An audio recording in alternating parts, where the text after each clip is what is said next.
It has been more than a lifetime since Rifleman Gerry Levers landed on Juno Beach.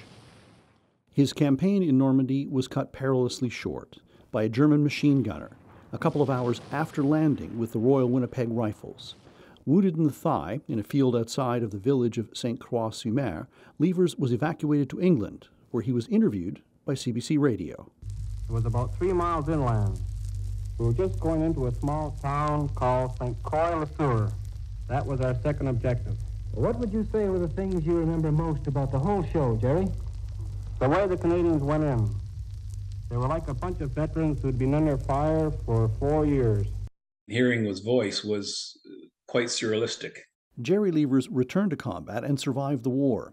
He died in 1986, but it's the what-ifs that linger for his family.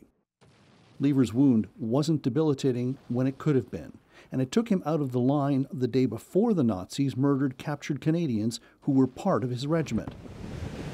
On the 80th anniversary, Don Levers will retrace his father's footsteps on D-Day, hoping to find the spot where he was wounded. A brush with history he hopes will make an impression on his granddaughter. I want you to realize how lucky we are to be here. How lucky we are to be here. And that if D-Day had it turned out differently, none of us would be here, none of us would be going. I remember hearing stories about how my grandpa got wounded on D-Day. For Jennifer Anand, this journey is also about delivering a personal message to her grandfather, but also his generation. It's the same that I remember on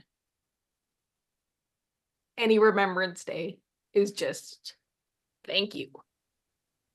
There are just over 9,000 Second World War and Korean War veterans left alive in Canada. Old soldiers may have died, but it is these kinds of intergenerational tributes that ensure they won't fade away. Murray Brewster, CBC News, Deauville, Normandy.